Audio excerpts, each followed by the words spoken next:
जय हिंद। चलिए आज हम देखेंगे कि इलेक्ट्रॉनिक विन्यास कैसे निकाले। चलिए इस इलेक्ट्रॉनिक विन्यास निकालने से पहले बता देते हैं आपको इलेक्ट्रॉनिक विन्यास क्या है और कैसे क्यों निकाला जाता है। ठीक है, चलिए देखिए इलेक्ट्रॉनिक विन्यास निकालना सीखें। इलेक्ट्रॉनिक विन्यास का अर्थ होता है इलेक्ट्रॉन भरने की व्यवस्था को इलेक्ट्रॉनिक विन्यास कहते हैं। आपके एग्जाम में पूछा जाता है कि बाहरी कक्षा में कितने इलेक्ट्रॉन है, ये वगैरह सब प्रश्न पूछे जाते हैं।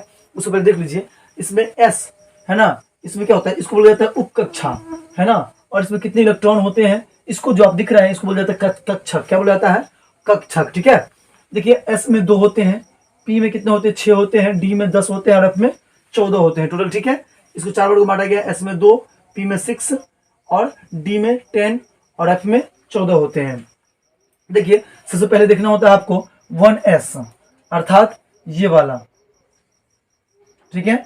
दूसरा होता है 2s, उसके बाद 2p, उसके बाद देखना होता है 3s, उसके बाद आपको 3p, उसके बाद जाना होता है 4s में, उसके बाद होता है 3d, उसके बाद 4p, उसके बाद 5s, फिर होता है 4d, उसके बाद 5p, उसके बाद 6s, उसके बाद 4f, फिर 5d, फिर 6p, तब 7s। ठीक है जी, उसके बाद 5f, फिर 6d, फिर 7p, उसके बाद 6f, फिर 7d, उसके बाद जो आखिरी होता है वो 7f होता है। ठीक है, इसको कहा जाता है अफबाव का नियम अर्थात रचना करना। ये जर्मन शब्द से उत्पत्ति किया गया है। इसको किस शब्द से, जर्मन शब्द से उत्पत्ति किया गया है। किससे, जर्मन से। देखिए अफबाव का मतलब क्या होता है, रचना करना। ठीक है, क्लियर है। अब देखिए कैसे इसको निकालते हैं। देखिए हाइड्रोजन, हाइड्रोजन का कितना होता है परमाणु संख्या, 1। कितना होता है, 1। तो पहले देखिए एस में 2 है, पी में 6 है, डी में 10 है, एफ में 14 है, ये तो याद रखिएगा। अब देखिए हाइड्रोजन में कितना होता है, 2, इसका क्या हो जाएगा 1s। कितना है, एक ही ना, 1। ठीक है ये।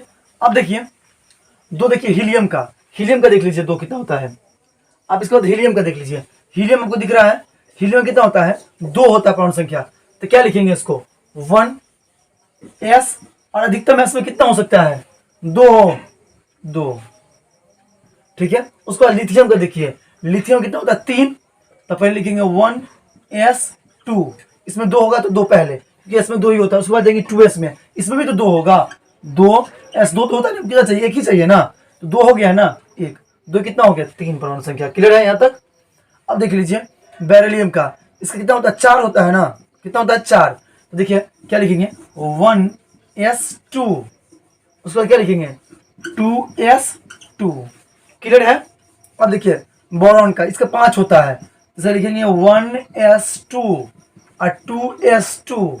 इसमें अब जाएंगे 2p, p में 6 होता है, 6 होता है, हमको कितना चाहिए, एक ही चाहिए ना, तो जितना चाहिए उतना लिख दीजिए 2p1। उसके बाद देखिए कार्बन का देख लीजिए, कार्बन में कितना होता है, 6 होता है। अब इसको लिखेंगे 1s2, 2s2 और 2p2, क्योंकि अधिकतम 6 लिख सकते हैं इसमें हम। क्लियर यहाँ तक। अब नाइट्रोजन का देख लीजिए, नाइट्रोजन का देख लीजिए 7 इसका होता है, तो 1s2, 2s2 और 2p, 7 चाहिए ना हमको, तो 2 4 तो हो ही गया, तो 3, क्योंकि 6 अधिकतम होता है पी में। देख लीजिए पी में कितना होता है, 6 होता है कक्षक। ठीक है, ये भी देख लीजिए आप। ऑक्सीजन इलेक्ट्रॉन उपस्थित रहता है। ऑक्सीजन कितना होता है, 8 होता है। इसमें देखिए 1s2, 2s2, उसके बाद क्या हो जाएगा, 4 हो गया। अब होगा 2p, अब p में कितना 4 है ना, इसमें 6 हो सकता है ना, तो 4 तो ले सकते हैं, तो कितना हो गया 2 2 4 और 4 8 हो गया। क्लियर यहाँ तक। अब देख लीजिए फ्लोरीन का, इसका होता है 9, तो 1s2, 2s2, 1s2, इसमें 2 होता है, 2s2 इसमें भी 2 होता है, 2p6। अब देखिए 2p, अब कितना हमको 9 चाहिए ना, तो 4 हो गया 5। अब देखिए फिर से एक बार 1s2, 2s2, क्योंकि नियॉन का मान इसका 10 होता है, 2p6 हो जाएगा इसमें, आखिर 6 तक हुआ है, 10 तक पूछ गया। ठीक है। अब देख लीजिए सोडियम का कितना होता है ना, ये पूछ देते हैं सवाल में, बाहरी समय कितने इलेक्ट्रॉन होते हैं, देख लीजिएगा आप सवाल को। ठीक है, तो कितना हो गया, सोडियम का 11 होता है, तो देखिए 1s2, 2s2 कितना हो गया 4, 2p6।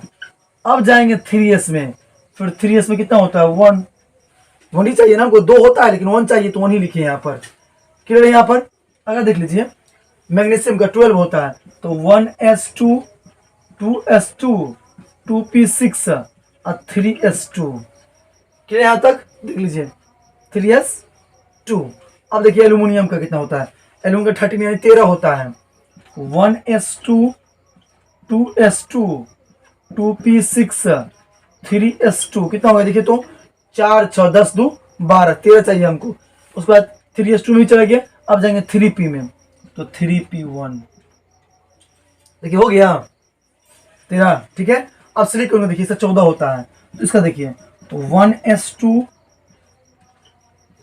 2s2 2p6 10 हो गया, 3s2 और 3p2 क्या लगे 1 नहीं लिखेंगे, 1 तो यहाँ हो गया 2, क्यों क्योंकि इसका 13 होता है, यहाँ पर कितना हो जाएगा 14 हो जाएगा। इसमें अधिकतम 6 तक लिख सकते हैं हम, है ना, पी में 6 हो सकता है, ठीक है जी। तो आप बताइएगा, है ना, इस वीडियो को आपको ये वीडियो कैसा लगा, और बताइएगा इसका अगला पार्ट सेकंड पार्ट भी आपको देने वाले हैं। इसमें कुछ महत्वपूर्ण बातें भी बताएंगे और एग्जाम में किस तरह के प्रश्न उठते वो भी बताएंगे।